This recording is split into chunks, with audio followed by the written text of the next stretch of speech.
Long before the gold of Mali and the libraries of Timbuktu, there rose a kingdom built on strength, gold, and spirit. A kingdom that ruled West Africa for nearly 900 years. This is the story of the ancient Ghana Empire, also known by its true name, Wagadu. From around 300 AD to 1200 AD, the Ghana Empire thrived in what is today southeastern Mauritania, western Mali, and eastern Senegal. Its location was no accident. It sat between the gold-rich forests of the south and the salt mines of the Sahara to the north, perfectly positioned to control trade across the continent. According to oral legend, a warrior named Dinga Chisse led the Soninka people to unite warring clans and form the foundations of Wagadu. They built a kingdom based on unity, strength, and strategy, defending their land and capitalizing on trade.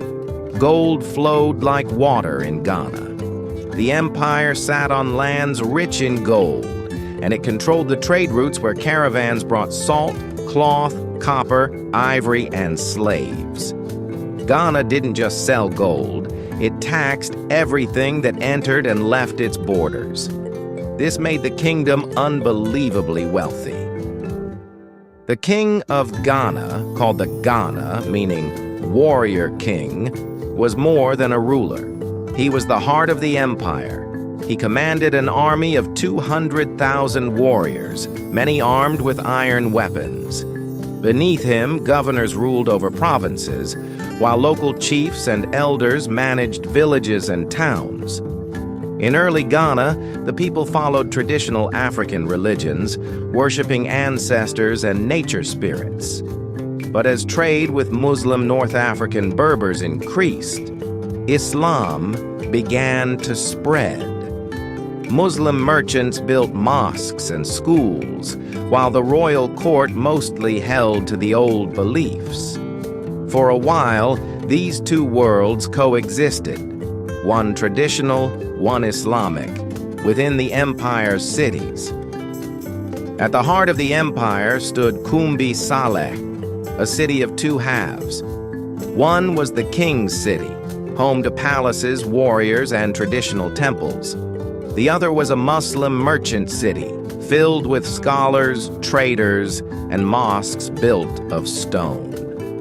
Arab historian al-Bakri described it as a thriving metropolis with markets full of gold, fabrics, and spices, but even the mightiest kingdoms fall.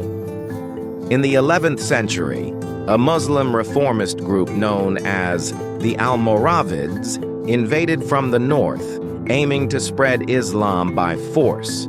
They weakened the empire, seized cities, and disrupted trade routes. Over time, internal rebellions, new trade paths, and the rise of new powers like Mali chipped away at Ghana's strength. By 1200 AD, the once great Wagadu faded into history. Though the Ghana Empire fell, its legacy lived on, in the empires that followed, the trade routes it built, and the wisdom it preserved. Today, the modern nation of Ghana honors its name, paying tribute to one of the greatest civilizations Africa has ever known. Wagadu may have vanished into the sands of time, but its story still echoes through Africa's soul.